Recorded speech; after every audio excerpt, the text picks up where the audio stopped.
My name is Ayushi Jaiswal and I am currently studying in Lovely Professional University, Punjab, pursuing a bachelor's degree in physical education and sports. And this is a CA for PED 1-1 track and field throwing and jumping events, faculty by Dr. Bhanu Pratap.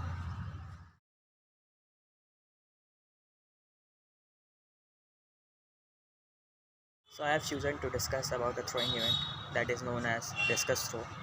So we'll discuss about this in three parts. The first part will be the history, the second will be about the measurements, and the third will be the fundamental skills related to discus throw. तो हम लोग बात करते हैं discus throw के history के बारे में। डिस्कस थ्रो पहली बार एंशियंट ग्रीक ओलंपिक गेम्स में आया था, जो कि 708 BC में हुआ था। उस टाइम डिस्कस थ्रो गेम जो था वो एक पेंटाथलॉन इवेंट के अंडर में आता था, जिसमें 5 गेम्स होते थे: running, long jump, discus throw, javelin throw and wrestling. And उस टाइम ये गेम सारे एंशियंट ग्रीक ओलंपिक गेम्स में आता रहा। एंड देन आफ्टर दैट जो हमारे 1896 में फर्स्ट मॉडर्न ओलंपिक्स में हुआ था, उसमें पहली बार इंट्रोड्यूस हुआ। एंड उस time only mens were allowed to participate in this game. And then in 1928 womens also started participating in this game. And from then onward discus throw has been a major part of every Olympic games and every world athletic championships. Next चीज़ जो है हमारा वो है measurements discus throw का।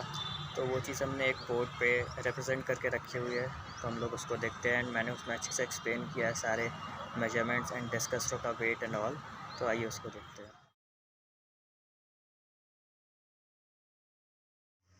तो ये है हमारे डिस्कस थ्रो की मेजरमेंट्स। ये लेआउट हमने एक बोर्ड पे बना के रखा हुआ है, तो अब हम इसकी मार्किंग करेंगे। बेसिकली डिस्कस थ्रो में ज़्यादा मार्किंग्स है नहीं, बहुत ही बेसिक मार्किंग्स हैं जो मैं आपको अभी दिखाता हूँ। तो बेसिकली स्टार्ट करते हैं हम लोग जो सर्कल होता है डिस्कस थ्रो का, उससे। इस सर्कल का जो डायमीटर होता है वो होता है 2.50 मीटर्स का। इस सर्कल का डायमीटर होता है, ओके। एंड इसके बाद जो ये सेंटर ऑफ द सर्कल से लाइन जाती है, इसका डिस्टेंस होता है 0.75 मीटर्स का होता है, ओके। एंड इसके बाद जो हमारा थ्रोइंग सेक्टर आ जाता है, उसका हमारा एंगल होता है, ये बताता हूँ, इसका एंगल होता है हमारा 34.92 डिग्री का। ये हमारा थ्रोइंग सेक्टर है। इसका एंगल जब कोई डिस्कस फेंकता है तो इस एंगल के अंदर ही होना चाहिए, अदरवाइज़ वो डिस्क्वालीफाइड हो जाता है। एंड जो हमारा प्लेयर जो डिस्कस फेंकता है वो इस सर्कल के अंदर से फेंकता है, जिसका डायमीटर होता है 2.50 मीटर्स। ये था हमारा लेआउट डिस्कस थ्रो के सेक्टर्स का, फील्ड का, उसके सर्कल का। ये हमारा थ्रोइंग सेक्टर था, मैं यहाँ लिख देता हूँ।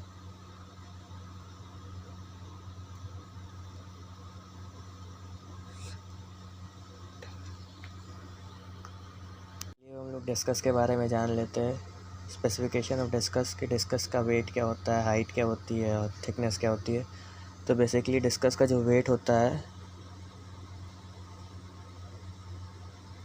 फॉर मेंस, डिस्कस का वेट होता है 2 kg and for women's it's 1 kg। उसके बाद जो हमारी थिकनेस होती है डिस्कस की सेंटर से, वो अराउंड होती है 37 to 39 mm for women's. And for men's वो होती है 44 to 66 mm फॉर मेंस। ये हमारी सेंटर से जो होता है डिस्कस का थिकनेस, वो है ये। एंड उसके बाद जो हमारी लेंथ एंड ब्रेथ आप कह सकते हैं, वो हमारा होता है around 219 to 221 mm for men's. And for women's वो होता है हमारा 180 to 182 mm। ये हमारे डिस्कस की लेंथ या ब्रेथ आप कह सकते हैं, या फिर डायमीटर जो होता है यहाँ से लेके यहाँ तक का, वो उसकी मेजरमेंट्स है, जो कि 219 to 221 mm के लिए एंड वुमेंस के लिए है 180 to 182 mm। ये है हमारी specification of discuss.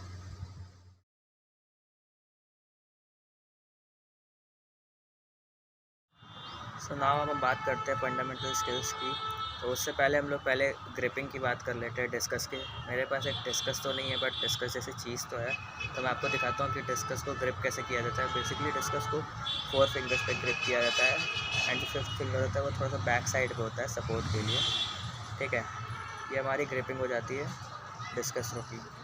And then उसके बाद हमारा 3 जो मेन फंडामेंटल स्किल्स होता है वो काम आता है, जो कि हमारा है पहला जो हमारा initial position, and then next होता है हमारा टर्निंग, एंड जो फाइनल चीज़ होती है हमारा फाइनल फेज।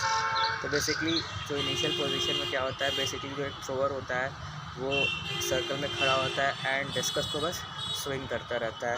फर्स्ट में वो बेसिकली ये स्विंग तब करता है जब वो एंगल ऑफ सेक्टर के अपोजिट डायरेक्शन में फेस करके खड़ा हो, लाइक उसका जो बैक साइड है वो एंगल ऑफ सेक्टर की तरफ हो, तो वैसे बैक होके वो ऐसे बस स्विंग करता रहता है डिस्कस को।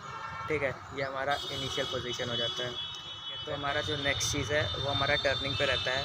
बेसिकली टर्निंग क्या होता है, जो हमारा थ्रोअर रहता है वो बेसिकली स्विंग करता रहता है अपने डिस्कस को, एंड नेक्स्ट जो हमारा है वो बेसिकली लेफ़्ट लेग पे अपना फोर्स लगाता है। ठीक है, लेफ़्ट लेग पे फोर्स लगाता है, हल्का सा बेंड करता है एंड फिर टर्न करता है एकदम 360, एंड देन फिर वो राइट लेग की मदद से एकदम फुल फोर्स से डिस्कस को थ्रो करता है।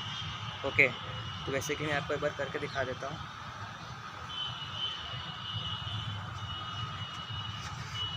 ओके, तो यहाँ पे हमारा जो थ्रोअर रहता है वो थ्रो कर देता है। हमारी लास्ट चीज़ आती है जो कि final phase. Basically final phase में क्या होता है, जो हमारा डिस्कस थ्रोअर होता है वो अपनी फुल फोर्स से डिस्कस को एंगल ऑफ सेक्टर की तरफ थ्रो करता है, अपना पूरे लेग्स और शोल्डर्स की पावर लगा के फुल फोर्स से थ्रो करता है, जिससे वो ज़्यादा से ज़्यादा दूरी तक जा सके।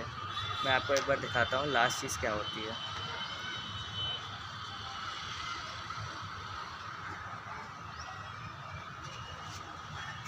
बेसिकली यहाँ पे हमारा डिस्कस थ्रोअर जो है वो फुल फोर्स से डिस्कस को फेंक देता है एंगल ऑफ सेक्टर की तरफ, जिससे वो सबसे ज़्यादा दूरी तक जा सके एंड उसको मैक्सिमम पॉइंट्स मिल सके। तो ये 3 चीज़ थी हमारी फंडामेंटल स्किल्स जो कि डिस्कस थ्रो में रिक्वायर्ड रहती है। पहली इनिशियल पोजीशन, सेकंड हमारी टर्निंग, एंड जो थर्ड है हमारा फाइनल फेज। इन 3 चीज़ों की वजह से डिस्कस थ्रोअर एक डिस्कस को बहुत दूर तक फेंक सकता है। So this was all for our video on discus throw, and I would like to tell a few facts about the Indian players who have represented in various international events. Some of them are Kamalpreet Kaur, Vikas Goda, Krishna Punia, Seema Punia, Devendra Jhajaria, and etc. But I know a few of them only. So that was all for today. So take care and thank you.